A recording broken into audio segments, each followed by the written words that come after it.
So good afternoon, everyone. My name is James from St. Paul. Coming to you. Thank you, appreciate it. So the U5 session. So I have these young panelists here. It's just gonna be basically some general questions about just how climate and environmental is affected through their eyes, through their lens, through their everyday lives. Just a relaxed conversation between us. So I'm gonna first go around and have them introduce themselves, just their name and where they're from. Then we'll get started. Hello, I'm Naima. I'm from Fergus Falls, Minnesota. Hi, I'm Mia, and I'm from Omaha, Nebraska. I'm Chloe, and I'm also from Omaha, Nebraska. I'm Josie, and I'm from Chaska, Minnesota. I'm Natalia. I am from Omaha, Nebraska, originally from Minnesota.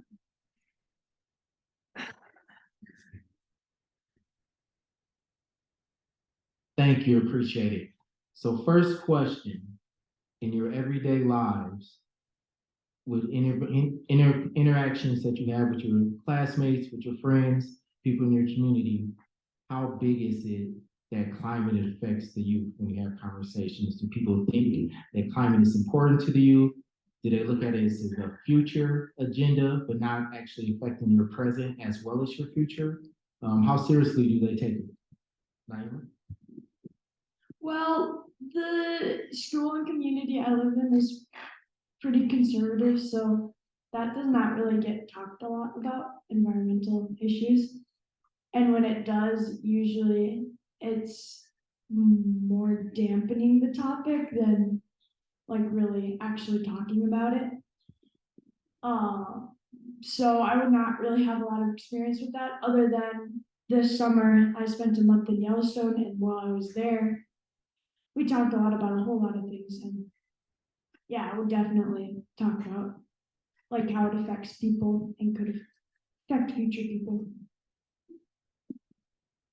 So I am an environmental engineering major, and so climate change is a really big topic that we talk about almost on a daily basis because we're working towards actively combating the effects of climate change and creating solutions.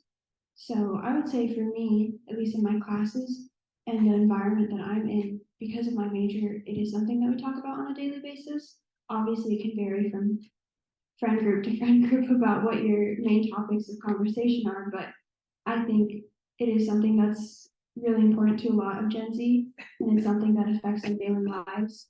I know, like trying to be more sustainable, bringing reusable water bottles or ditching out of some single-use plastics or something that's really big to a lot of people my age. I would agree with that. I think it's something that generally there's an understanding that that climate change is imminent. I feel like the general feeling most people I talk to is that it's like for sure a big scary thing, and then the controversy tends to be on different people have different feelings on how big of a part humans play in it, but the actual looming threat of climate change I have not heard talked about in a way that it's like maybe true, maybe not true. I would say we tend to like joke about it in terms of like, oh, like I'm gonna do this because it's bad for the planet, or like let's just get climate change going faster. It's like talked about sarcastically is maybe the most negative way I'd hear it talked about. But yeah, it seems to be we seem to be really normalizing, like we take water bottles and reusable bags everywhere, I've noticed. So yeah. Yeah, working off what Chloe said, I definitely think because I feel like a lot of my friends, we use our reusable water bottles, and we've all kind of gained an attachment to our water bottles, and we don't go anywhere without it, which is really good because then when we go somewhere and there's plastic water bottles, you'll have your own emotional support water bottle that you bring everywhere that you go. And I think I have in my peace and justice class at school, we start off every unit with a conversation, like a whole class discussion, and we started our climate change unit. And I personally was under the impression that everybody was concerned about climate change. Turns out this is not the case with the college students. So I heard a lot of different people, like this kid who sits across from me, he was like, well, he's like, I guess it's a problem, but like, I don't care. I don't care what we do about some planet. And when I heard him say that, I looked at him and I went, some planet? Like, this is the planet. I don't know what you're talking about. So was not, I was not aware that people were thinking like this. So I feel like when I surround myself with people who have similar beliefs as me, so I didn't realize this, but surrounded by my other friends who are also environmental majors, we all kind of are doing whatever we can, and we try to keep each other accountable when talking about it and when doing different things in the community.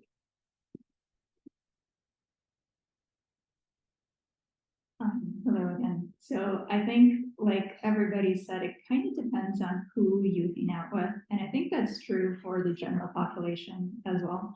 Some people think it's a really big deal and are making a concerted effort to do something about it for the better, and others just don't see it as a problem. The people that I tend to hang out with do find it to be a really big problem, but a lot of times we just don't really know where to start or how to make the most impactful change. Especially as young people without a lot of experience, we don't really know how the big system works or who to approach or yeah, just where to start. And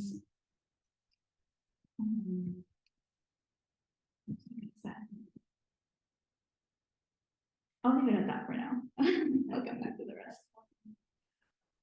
I feel like a lot of kids, oh, do you remember? Okay, I feel like a lot of kids my age think that in order to live a sustainable lifestyle, you have to be miserable and you have to like, oh, I have to live in this really dark house because I can't turn on any of my lights and all of these things that will make their lives miserable, but they don't realize that there are other things that aren't just those small things that they can do.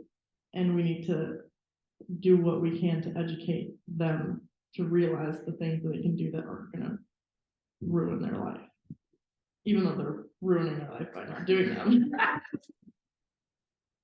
Yeah, so I was gonna say, because we tend to cluster around people we're more familiar and more comfortable with, I think it's also a lot of times difficult to have an open, honest conversation with somebody who does not share your view. And I think that is so crucial to solving these massive problems. But it's challenging, and I think one way that we're trying to do that is incorporate it in classrooms as formal sessions or formal activities, which I think it is a great start, but I, from my experience, find that there's still a lot of hesitation to have a conversation and take an extreme stance if that's what your real stance is, and not be hindered by, well, I don't want to scare anybody off or get labeled with, you know, a nasty name, and then have to kind of live with that and still see that, or maybe somebody who I really like turns out to not share that idea, and that ends up ruining a relationship or a friendship, and that's also a really scary thing. So that's another component, and why I think it's hard to get a conversation going, and why we tend to hang out with people that identify with our beliefs. And so I'm in medical school, and I was pretty pleased that throughout our curriculum, they do actually incorporate climate change in a lot of different ways, and really highlighting what a big difference it has on human health, whether that's zoonotic diseases jumping from animals into humans because we're encroaching on the animal environment, or because the hurricanes are intensifying. And what was the one that went through Puerto Rico recently? Was it Maria? Yeah, Hurricane Maria. When that devastated Puerto Rico, that also took out the #1 supplier of saline. And so hospitals all over the world, instead of offering IV fluids, they were offering patients Gatorade, because that is all they had, and that's a pretty scary thing, and something that most of us don't think about on a daily basis, how really related and interwoven and codependent we are on each other, and it's not as siloed as we would like it to be. So yeah, like I said, they do try to incorporate it, and I really appreciate it. It definitely brings it home a little bit more, but it's still difficult to talk about productively.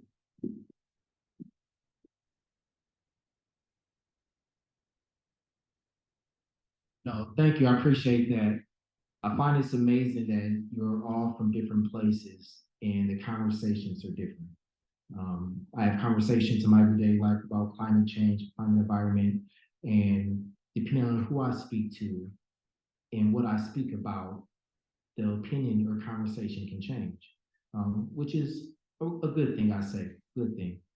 What I always try to let people know is regardless if you agree with it or don't agree with it, just like summer passing is now fall, climate change is going to do its thing, regardless if you agree or not, and it's going to affect everyone. And when I sort of relate that to people, they sort of get the understanding like, yeah, the seasons change regardless how old I am, regardless of what's happening, things are still moving. So I need to think about when my actions with the thing people I involve myself with, how am I moving in a more positive light or a negative light, and the changes that it's going to make. And listening to you guys is the reason I wanted you to have you as panelists. It's amazing just to see leadership and accountability and strength, especially in young individuals. So I appreciate just the conversation as it starts. Following that as well, can you name one thing that you would start or think about that can make a change in your impact or with your circle regarding climate change? And it doesn't matter how big it is or small it is, because sometimes the little steps add up. So is there one thing that you can think about or want to implement that can make a change? We're going to start with Mia this time. Yes. I think small scale in a circle, one thing is just as a college student, carpooling, I think it's a great thing. I know that's pretty small, but I think that's great, especially for a lot of people that don't have cars in college. And then another thing is just getting people involved. I'm really excited because now that I transferred to Lincoln, the University of Nebraska Lincoln, it's right by our capital. And so I'm really excited because I can walk to the Capitol when the legislative session is going on, and so I can lobby. And so I can invite people that, that are also interested in lobbying for environmental bills and things like that. So just getting people involved and telling them all the resources, and even if you don't want to physically go to the Capitol, you can write letters, or you can write letters, you can send emails and things like that. So just finding ways that everybody can get involved and they can use their passions. So yeah, I think that's okay. Yeah. I go to Regis University in Denver with Josie. And a lot of our friends happen to be environmental something majors. We're also in Denver, so it's a switch in the culture environmentally from Omaha to Denver. Just generally, everyone's more receptive to those ideas. Definitely feel, but what something that Mia and I did in high school, we would drive to Lincoln from Omaha to testify when the legislation was in session, and now we don't have a car in Denver, but our administration is pretty open to ideas. So something that I'm thinking about doing as soon as we get back is emailing and seeing if we could use campus vehicles to take students from the university to testify, because it's similar to Nebraska. It was so much easier than we thought. You just kind of show up and they state the bill and you state your opinion on it. So, and then I think that especially coming from, not that anyone does that, it's incredibly impactful because not many people come in person, especially not just normal citizens who aren't paid. But I think our age, since we just became a voting age, I think we do have considerable sway as well. Yeah, I think I am very excited for this to happen. We're gonna do this. We're gonna get all of our friends to go to the Capitol, and we're gonna in a van, and it's gonna be awesome. And on top of that, we're carpooling. So, I think, yeah, I think also, just walking places and biking places. Chloe is awesome at walking and biking places. She loves to bike. She has to bike. And it's awesome because at our school, Regis, you can rent out bikes for like the week. So then if we bike somewhere, we could, I don't actually know how far away the Capitol is from Regis. Okay, so we could not, never mind. But I think like, I'm not sure what other things I can implement in mine. I don't know, if all of our friends biked, it would be awesome. And we always have different places that we want to go, but we have no way to get there because we don't have cars. And well, we have like two people that have cars. So we have to like really squeeze in there. But yeah, there's just the small things like carpooling, biking, especially as college students, in the cafeteria. I mean, I don't eat meat, so I try, they have lots of vegetarian options, honestly, at my college, like tofu and stuff, to maybe have less people eat the meat there, and then maybe that will inspire people. Oh, tofu is actually really good. Maybe I don't need to eat meat, and then that can be something that sparks their interest. Yes. And they go, oh, my stomach hurts after eating that chicken and that steak. Maybe I should only eat tofu from now on ever. That's my solution. Luckily, with all the nasty things that naturally live in meat, I don't think we need a lot of help with that. There's plenty of people getting sick at this. But to echo what pretty much everybody else has said, I think lobbying is really powerful.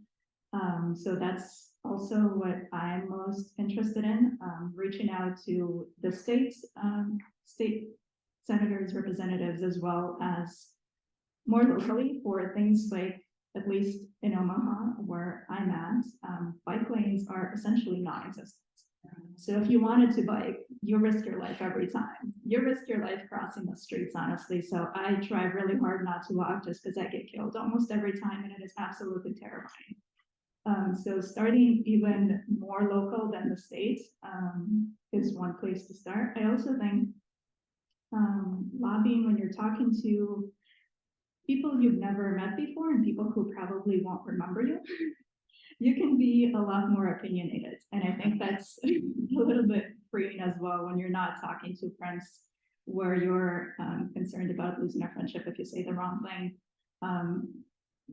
That is literally exactly what you're supposed to do when you're lobbying, is just speak your mind and try to enact the change that you're hoping to see. And I think that is a big appeal of a lot of the students that I talk to, that you can have a change and in a way and maintain anonymity, not entirely since it still goes on the record, but at least you're not talking directly to someone close to you that may make it a more difficult conversation. And I think that's freeing as well, and it has a much bigger impact as well.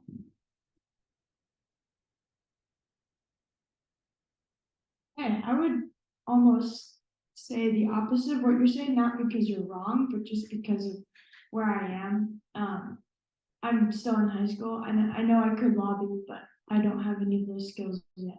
So that's something I could work towards. But in my situation where I am, I can have conversations with my peers. And I think that that is something that can have an effect, because policy does change when you talk like directly, like you affect the politicians, but also who people vote in, and like what the community, the culture says is true or wants to support has an effect. So if you affect the people at the base level, like in my high school, who will be able to vote soon, if you encourage them to see it as a bigger problem, then they might be more inclined to vote for people that would then be more inclined to support this. And so I think that for myself, that's something I can do, be more open with my peers and bring up that kind of conversation.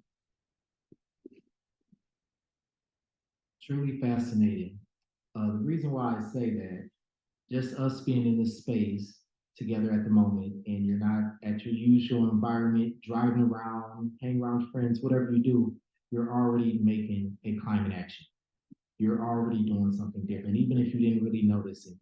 Even this conversation is you're already advocating and you already have the skills just by having this conversation right here. And I think that's one of the great things when I have conversation with individuals that maybe are a little bit younger than me, without saying my age, is they don't understand sometimes the power that they have. And some of the greatest climate movements, regardless if it's climate walkouts of the schools and things of that nature, has been created by young individuals, regardless if it's sharing on social media or however they do it. They have had amazing effects of it. So please keep doing what you're doing, keep thinking positively, keep advocating for yourself because it makes a bigger impact way more than you know. So I definitely appreciate you being here and just sharing your knowledge, your wisdom, regardless if you don't know how wisdom it is, it has a lot with it. Next question I have. So now that we're sort of speaking about going to maybe your legislative individuals in your government, is there something that you can do with your friends, with your teachers, with your parents, and actually go beyond and actually write a letter and follow it up and go visit your representative? And if you haven't thought about it before or you have done it, what is a way that individuals that are older than you can help you with that process? So we're going to start with Chloe this. Yeah, I guess this kind of just what I said. Okay, so when we did it in high school, it was really helpful that our friend's mom gave us her Costco card, and we were able to load up on snacks before we went down to Lincoln. And that sounds like a little thing, but that made the trip. She also had the car filled with gas. So then the trip was, we just had to agree to like skip 2 classes in the morning, and that was our sacrifice to be able to like make an impact. Otherwise, it would have been like a kind of a lot of money to like go out to eat, to go buy gas. So, I mean, money is always helpful for students. But I'm trying to think of other ways that we can be supported. I think in our schools, it definitely, I felt kind of cheated that it was that simple for citizens to go testify and make their voices heard. And yet I was never, I don't know if that's just like Nebraska education or something. I don't know if you guys have taught that in Minnesota, but I feel like that's something that we should kind of tell everyone since they're born, is that if you have a problem with the way something is working, you can literally go talk to your government officials about it. Like, and if you don't like what's happening on the government level, that there's a process to make your voice heard in person.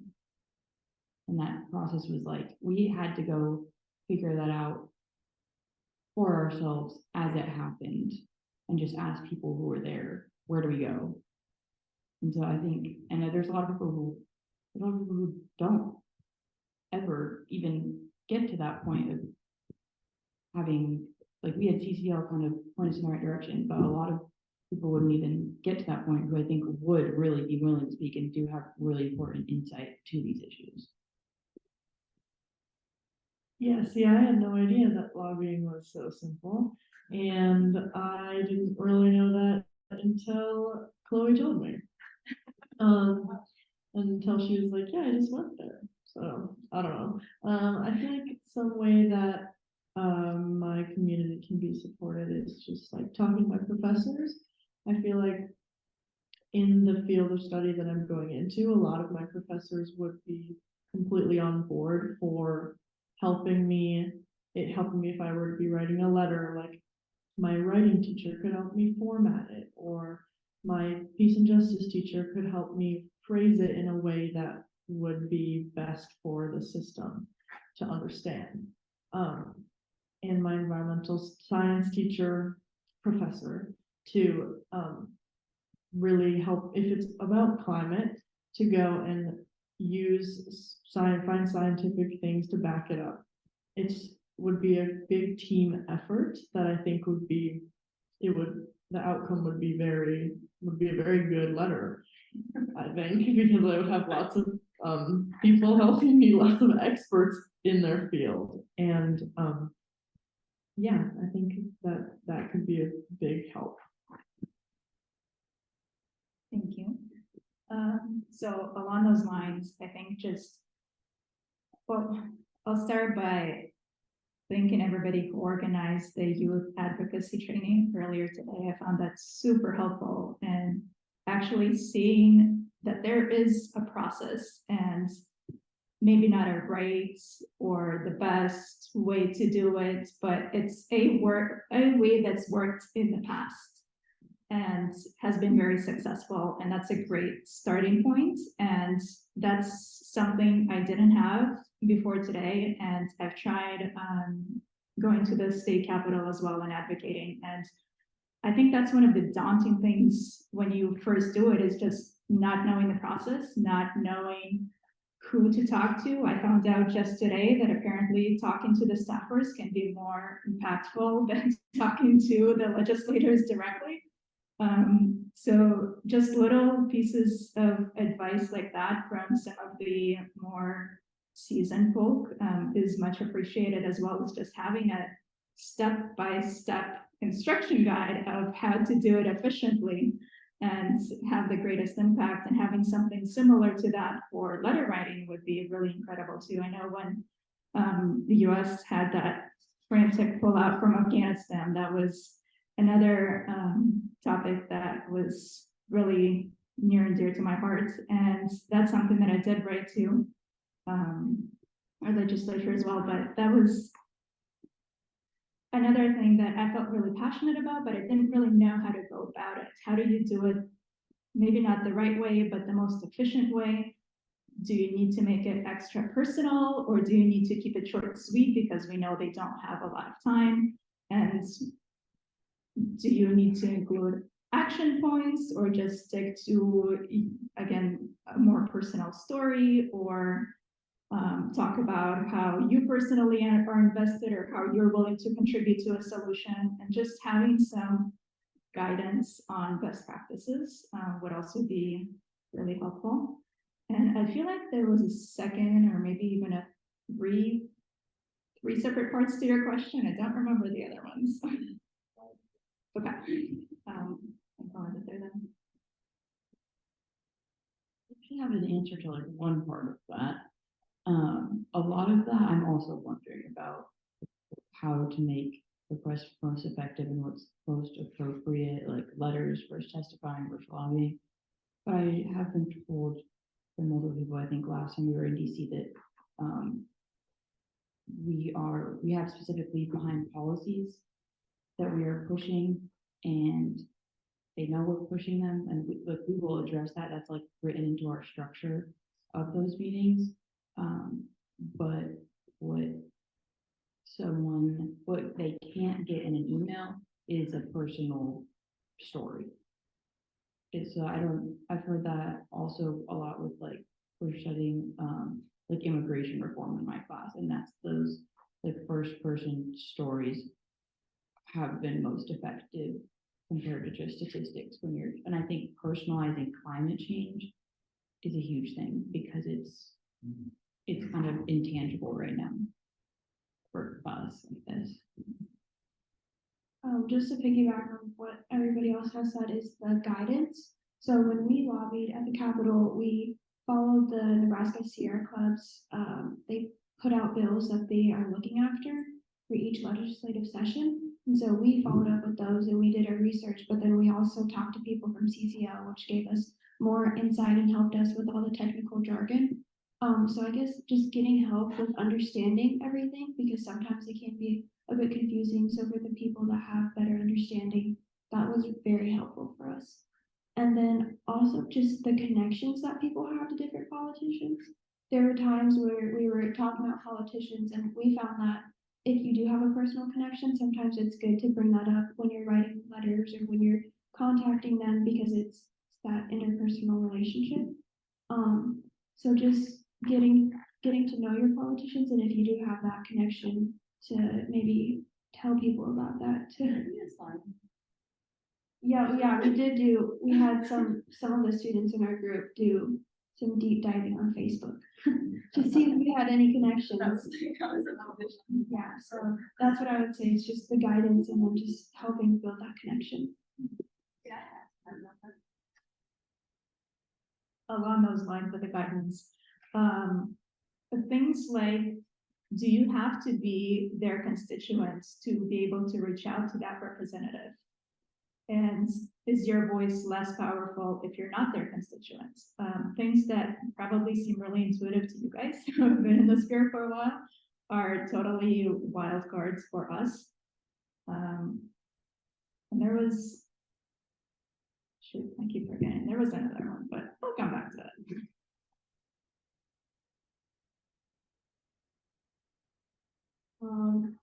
For me, all this is like very new. Like I didn't know you could write, or I guess like everybody's been saying, but I didn't know you could write letters to representatives until like last year. And I didn't know you could like lobby until like 2 months ago. So like, also just at this point in my life, I still don't know a whole lot like how our political system works even.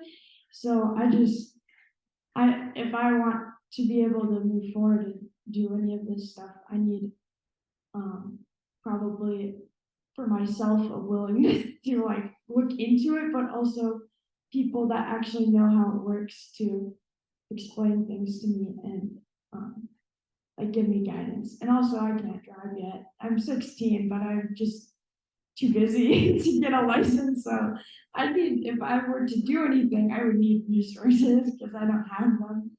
But yeah, like yeah, everybody's saying it's maybe not as intuitive for us because we're young and don't have as much experience yet. They don't teach it in schools, unfortunately. Yeah, no, I didn't, not in school. No idea. Sixth class, but it taught us the 3 branches of government, and that was kind of the extent of it. But how do we actually connect with those branches is still a mystery.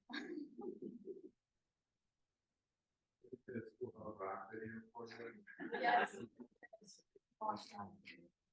No, I think that's great. That's one of the things I talk about a lot in Minnesota, is that they should have either environmental ethics or talk about climate and environment actually mandated in schools from elementary, middle school, and high school.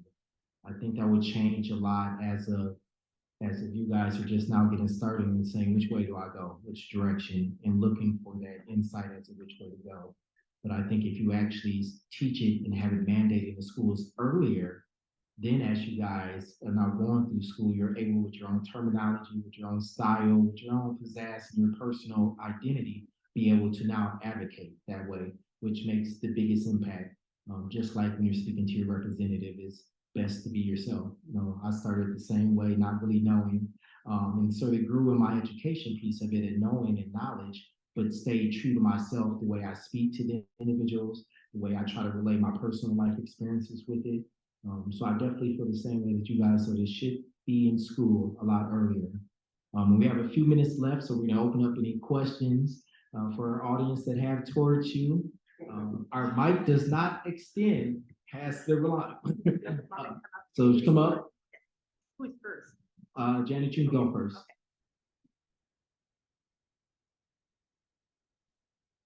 But there's a lot of things I could say, but I'll try to keep it short.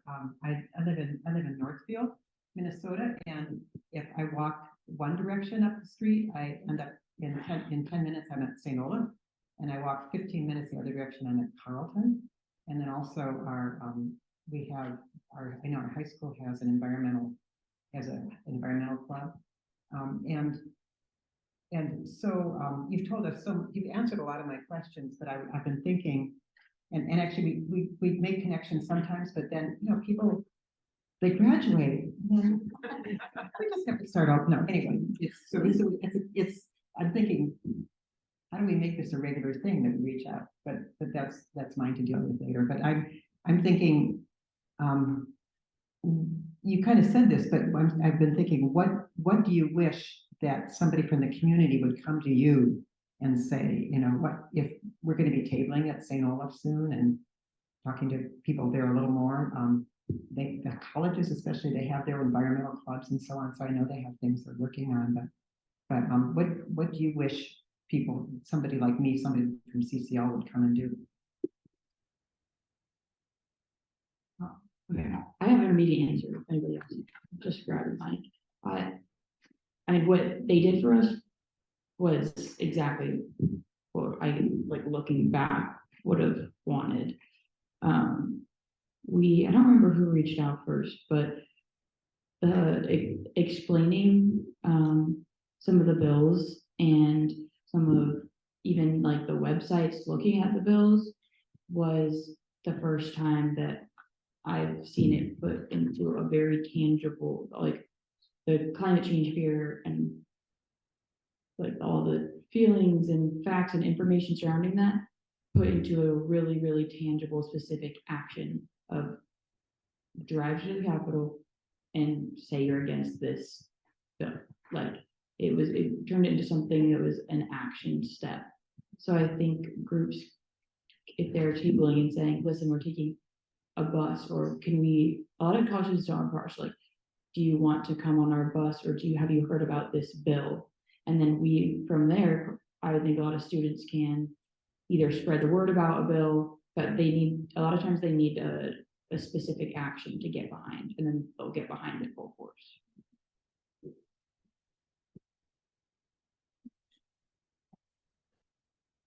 We're going to the next question. Yeah, I don't have a question. I just want to say you guys are here. I first lobbied in 2012 in DC. My brother tricked me into going with him to that CCL conference. I knew nothing about what I was doing. I was lucky enough to have Mark Reynolds on one side of me and Dan Richter on the other. But I was at the tender age of 66. Yeah. You guys are so far ahead of the curve. Yeah. It's amazing. And so just know that we have your back and we have your back. Admire you so much. Yeah.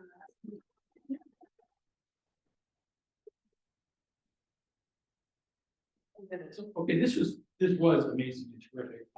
Just curious, people in your cohort or your generation, how do you decide like Sunrise versus CCL versus Three Hill? So how do you make the choice of your options? Oh, Very specific. So actually, I was a founder of a Sunrise chapter. Didn't go very far. I think we chose CCL just because there was a lot more resources. And it was clear to see the action steps. They helped us see what bills to get behind, how to lobby. They gave us the tools, and Sunrise just wasn't as established as where we are in Omaha, Nebraska. So I think that's, yeah, and we met regularly. It was very, I think because it was organized by people that are older than us, it was well organized. Whereas Sunrise was led by, I was in high school and 2 college students at the time who had very unreliable, busy schedules. So I think that's why we chose with CCL. Yeah, That's really good to hear. Say thank you for this fantastic.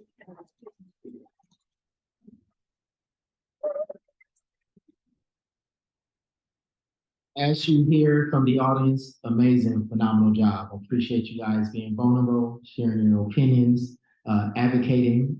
Definitely appreciate you did an amazing job. So thank you.